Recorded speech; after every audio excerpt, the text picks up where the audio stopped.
Nous avons bien entendu une part très importante dans le marché agroalimentaire québécois et canadien. Au Québec, nous sommes à des parts de marché de plus de 45% et nous faisons un point d'honneur d'être le partenaire financier privilégié des coopératives qui sont très, très présentes dans ce milieu. Et au fond, nous grandissons avec eux. Et donc, ça, c'est une piste que je crois qui est très porteuse pour nous, qui est certainement aussi porteuse pour l'ensemble d'entre nous. Nous avons aussi développé, en fait, une approche de soutien financier pour les credit unions canadiennes et nous sommes à regarder ce que nous pouvons faire aux États-Unis. Pour vous donner une idée, simplement en quelques chiffres, nos engagements strictement en financement d'entreprises coopératives, c'est plusieurs milliards de dollars et nous croyons que si nous sommes convaincus du modèle d'entreprise coopérative, il va de soi que nous soyons très à l'aise de les supporter, de les financer et de les accompagner. Nous avons aussi développé, je vais rapidement, un fonds de développement public qui s'appelle le Capital régional et coopératif Desjardins. C'est grosso modo un fonds de développement de 1,2 milliard de dollars. Et nous intervenons, nous avons fait une allocation spécifique pour pouvoir soutenir le développement et la création de coopératives et de mutuelles. Dernier élément, et je conclurai là-dessus, dans nos réflexions stratégiques, donc dans le plan stratégique 2013-2016 que nous sommes en train de développer avec l'ensemble de nos dirigeants, nous avons aussi ajouté un volet d'être beaucoup plus proactif et innovateur dans la création de nouveaux partenariats stratégiques avec le milieu coopératif. Des exemples concrets, nous venons de signer un accord de coopération avec le groupe Promutuel, qui est un groupe québécois, mais spécialisé en assurance pour le milieu agricole. Nous avons signé tout récemment aussi un accord de coopération avec le Crédit mutuel de France sur le sujet de la monétique. Et nous sommes actuellement à développer d'autres pistes de travail avec des credit unions au Canada et aux États-Unis. Et hier soir, nous étions en train de discuter avec le président Ben Chaboun de cette possibilité aussi de voir si nous pouvons faire un accord commercial qui pourrait être favorable à la Banque populaire du Maroc, mais en même temps aussi bien accompagner la communauté marocaine qui est au Canada. Alors voilà le genre de choses sur lesquelles nous souhaitons travailler et qui sont 4 exemples différents de coopération. Merci, merci, merci.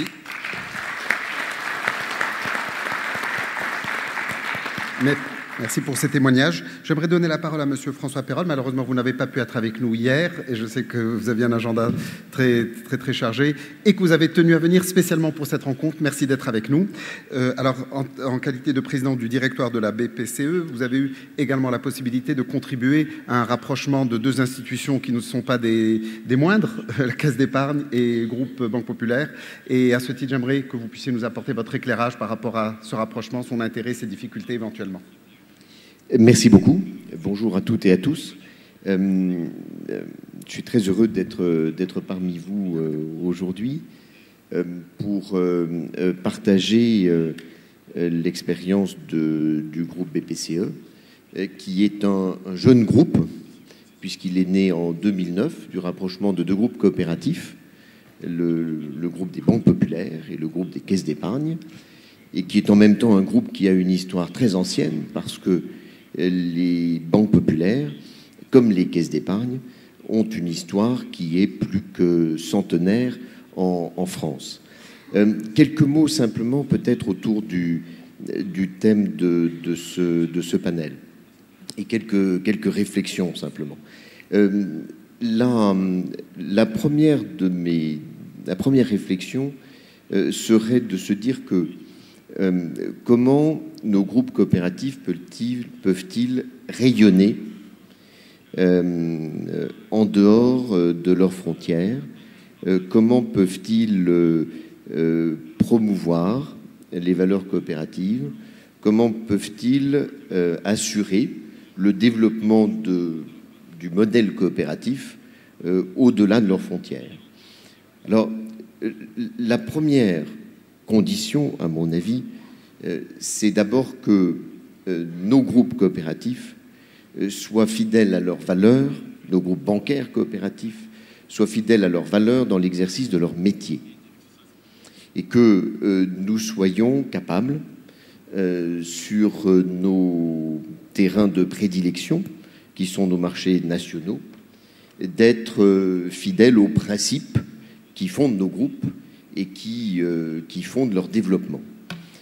Pour le groupe BPCE, Banque Populaire et Caisse d'Épargne, nous essayons, depuis 2009, de mettre en valeur quelques principes simples qui sont les nôtres et qui, s'ils sont bien appliqués, et s'ils sont appliqués de façon cohérente avec les valeurs qui sont les nôtres, doivent nous permettre de rayonner sur notre marché, et parce que nous rayonnons sur notre marché, d'être capables de rayonner en dehors de notre marché.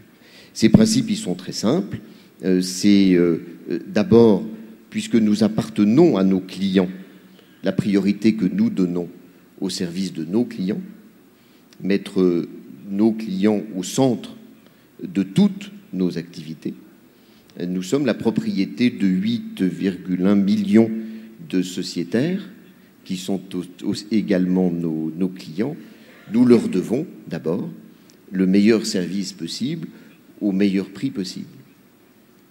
Le deuxième principe de fonctionnement que nous essayons de mettre en œuvre, c'est de nous dire que nos banques, notre groupe, est fondé sur un modèle de banques régionales qui sont au service de leur communauté.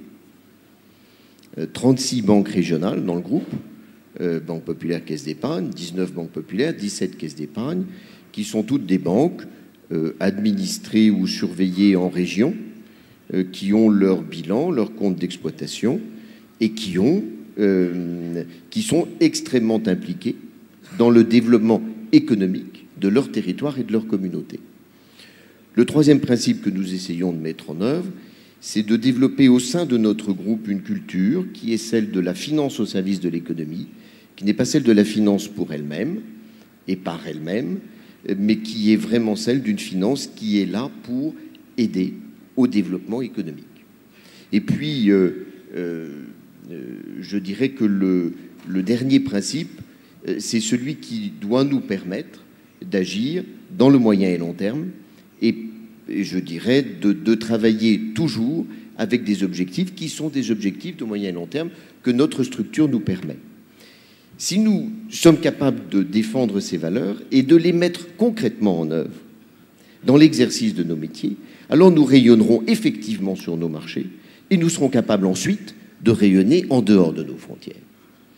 La deuxième réflexion, et je m'arrêterai là, que je voulais partager avec vous, c'était de me dire au fond, comment peut-on assurer le développement du modèle coopératif en dehors de nos frontières et le plus largement possible, en dehors de nos frontières respectives et le plus largement possible. D'abord, à mon avis, en ayant bien l'idée que nous devons être offensifs pour le développement du modèle coopératif. J'entends souvent dire en France que nous devons préserver le modèle coopératif, comme si nous étions attaqués par des forces extérieures qui feraient que nous devions à tout prix nous protéger. Je crois que notre mission, ça ne doit pas être de le préserver, ça doit être de le développer, ça doit être d'en assurer la promotion. Le rôle de la CIBP, le rôle de l'Association des banques coopératives, le rôle même si ce ne sont pas toutes des banques coopératives, de l'Association des caisses d'épargne européennes, à laquelle le groupe participe également, doit être de participer à ce développement offensif d'un modèle coopératif en dehors de nos frontières. Il faut le faire auprès des pouvoirs publics, bien sûr. Il faut le faire, bien sûr, auprès des autorités de régulation, pour que nous ne soyons pas vus comme une exception, mais comme l'un des modèles bancaires parfaitement capables de se développer aux côtés d'un autre modèle. Nous devons le faire aussi au sein des cercles de pensée, au sein des cercles de pouvoir qui, d'habitude, n'accueillent pas les banques coopératives ou les coopératives. Je sais que Monique Leroux est très attachée à cette idée, mais pourquoi ne sommes-nous pas présents, par exemple, dans ce lieu très enneigé qu'est Davos, mais au nom des coopératives, et en faisant la promotion du modèle coopératif, et en expliquant qui nous sommes, comment nous fonctionnons, et pourquoi nous sommes capables d'apporter au développement économique une certaine stabilité. En tout cas, c'est ce à quoi nous croyons en tant que banquier coopératif. Voilà. Alors, je pourrais développer très largement. Je dirais simplement, ce sera ma troisième réflexion, pour être capable de développer des projets entre coopératives, il faut des thèmes concrets. Il faut des projets industriels concrets. Nous nous y attachons, par exemple, avec le président de la Banque Centrale Populaire, que je salue et qui est notre hôte aujourd'hui, puisque nous avons noué un partenariat entre BPCE et BCP, avec l'idée de travailler ensemble sur des projets qui sont capables d'apporter effectivement à nos clients un meilleur service, qu'ils soient en France ou qu'ils soient au Maroc. Et nous travaillons, par exemple, sur l'idée que nous sommes peut-être capables, mieux que d'autres, de servir le million de travailleurs marocains qui est établi en France et qui a des liens très étroits qui ont des liens très étroits avec leur pays d'origine. Donc je crois que la clé du succès, si nous devons coopérer entre coopératives, c'est d'être capable de travailler sur des projets concrets, sur des projets industriels, sur des projets financiers qui engagent véritablement chacun des partenaires, plus que sur de grandes idées qui souvent restent un peu lettre morte. Voilà les quelques réflexions que je voulais partager avec vous. Merci beaucoup. Merci à vous. Le projet est en effet concret et vous êtes certainement un partenaire de choix. Et bien évidemment, en face de vous, vous avez le partenaire idéal pour le Maroc. Ça, évidemment. Alors, Mr. Sergio Klur, we had your contribution on many subjects and we're happy to have you. So what about this getting together, getting closer to other partners? How do you view this? How do you experience this? Bueno, estamos entre entidades cooperativas, entonces sería lógico que pensemos en líneas generales en forma parecida, ¿no? Yo, en primer término, pienso que para uno de los principales compromisos del movimiento cooperativo está directamente vinculado con la sociedad en la que está inmersa la entidad cooperativa. Nuestro origen es para ayudar al mejor desarrollo y el mayor bienestar de nuestra comunidad. Y pienso que ese es nuestro principal objetivo, es saber reconocer las necesidades de esa comunidad y poder reinvertir en nuestra sociedad los recursos que nuestra sociedad nos da para administrar y que nos permita potenciar su desarrollo. Eso significa no solamente participar de la actividad financiera, sino ser parte también de alguna manera de los movimientos sociales que se desarrollan al interior de cada uno de nuestros países. La otra cuestión que me parece que también tenemos que privilegiar es el desarrollo intercooperativo al interior también de nuestros propios países.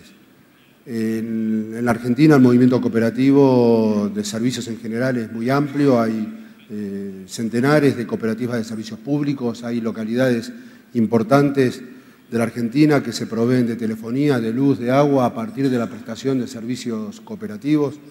El poder trabajar en forma conjunta permite desarrollar proyectos sustentables, proyectos inclusivos para distintos sectores de la sociedad. En el caso particular de nuestro banco y una cooperativa de servicios públicos, en los primeros años de 1992-93 fuimos uno de los financiadores y la cooperativa de servicios públicos quien instaló el primer parque eólico que hubo en la Argentina.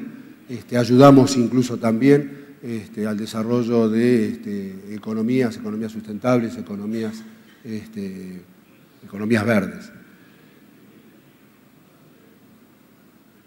El otro tema que también pienso que es importante y de alguna manera subyace en las distintas intervenciones que se desarrollaron en este Congreso es cómo trabajamos en la integración o en la participación cooperativa entre las distintas entidades cooperativas que forman parte de la CIBP o que están integradas en algunas otras de las organizaciones, como pueden ser la Alianza Cooperativa Internacional en el plano bancario o alguna otra entidad de carácter cooperativo. Tenemos muchísimas cosas en las que podemos compartir, en las que podemos compartir experiencias. Las experiencias son válidas, son enriquecedoras, son lo que dice la propia palabra, ¿no? Se atravesaron distintos procesos para llegar a determinadas conclusiones. Bienvenido sea que algunos otros que están desarrollando nuevos caminos puedan enriquecerse a partir de las experiencias de los otros. Forma parte también de la solidaridad cooperativa, de nuestro movimiento, de nuestro modelo de gestión.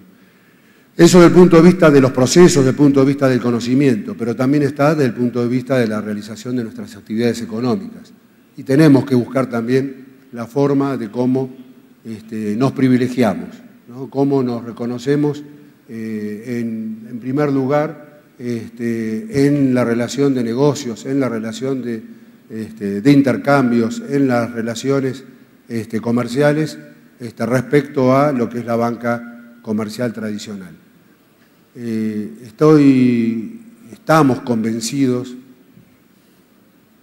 del modelo cooperativo, de la solidaridad cooperativa, de la democracia cooperativa y que efectivamente pienso que el mundo sería mejor aún más, ¿no?, si el cooperativismo fuera muchísimo más importante y más fuerte de lo que es en la actualidad. Muchas gracias. Merci à vous. Merci à vous. Alors, Monsieur Giovanni De Sensi, vous êtes président du groupe Creval, mais également vous avez une longue expérience dans la vie associative. Votre français est bon, mais si vous préférez parler dans une autre langue, la traduction sera assurée. Donc, je voudrais que vous nous racontiez votre expérience au niveau international. Grazie, parlo in italiano. No, je peux parler aussi français, mais je préfère parler en italien au moment. Io sono forse la persona più anziana che è presente e che ha partecipato fino dal 1974 al primo convegno della CIBP a Bruxelles. Eh bien, pourtant vous êtes si jeune, c'est merveilleux. E sono 50... No, nel 1988 ero qui a Marrakech per il primo convegno tenuto qui a Marrakech ed ero stato anche relatore, quindi ho titolo oggi, sono stato anche per un periodo predecessore di Alban Damour come presidente nella Confederazione dal 1997 al 2000, ma voglio proprio spezzare una lancia a favore di come concretamente si può aiutare la cooperazione fra le banche cooperative nel mondo. E credo che questo sia da trovare nella lettura della mission che ha la CIBP. E bisogna credere che è solo attraverso fatti concreti, come ha ricordato il dottor Perol prima, si riesce ad arrivare. Però bisogna andare con fatti concreti e passi. Io sono un alpino, uno che viene dalle montagne, passi piccoli, continui, che raggiungono l'obiettivo. A Napoli, al convegno di Napoli, abbiamo fatto insieme una carta, l'abbiamo chiamata Carta di Napoli, ricordava 3 cose fondamentali. Noi dobbiamo lavorare tutti insieme per le PME, noi dobbiamo ricordare che la nostra forza è il socio cliente, perché se perdiamo di vista questo obiettivo non riusciamo a raggiungere l'obiettivo. E terza cosa, dobbiamo ricordarci di formare. Mi è piaciuto molto il messaggio presentato dall'Argentina, che a un certo punto diceva che bisogna fare anche formazione sulla cooperazione, cosa che poi finiamo col perdere di vista. Io sono presidente di una banca cooperativa che ha 104 anni, dove lavoro da 55 anni, quindi pensate che sono proprio un un vecchio da rottamare, ma questo articolo della nostra banca, che è quello della missione, dice che noi dobbiamo creare valore non per gli azionisti, noi dobbiamo creare la ricchezza per il territorio, noi dobbiamo sostenere le piccole e medie imprese, le più deboli. E allora, quando ho sentito molto bene anche questa mattina Vassell ricordare che il valore fondamentale nostro è quello di essere capaci di sostenere lo sviluppo dei più deboli, dei più piccoli. Ecco, per fare questo, allora continuiamo a parlare del modello cooperativo, ma non è un modello organizzativo, non è una questione organizzativa, è un modello di impresa che produce sia beni economici che beni sociali, perché, come giustamente è stato ricordato stamattina, noi lavoriamo tenendo conto che dobbiamo essere impresa, quindi per essere impresa bisogna fare il profitto. Se non si fa il profitto vuol dire che non si è in grado di essere impresa. Però lo scopo per cui facciamo l'impresa non è quello di fare il profitto, è quello di sostenere gli altri, e per cui bisogna muoversi in questa direzione. Io credo che la spinta cooperativa, guardate, anche le differenze di applicazioni dei vari paesi sono una peculiarità molto importante della Confederazione internazionale, perché tutte le volte che parliamo fra di noi, e noi per esempio italiani siamo anche quelli che abbiamo pensato che la libertà del socio deve essere portata anche quotando in borsa la loro partecipazione, anche se è estremamente piccola, anche se non può superare, anche se rimane il voto capitario, non c'è nessuna possibilità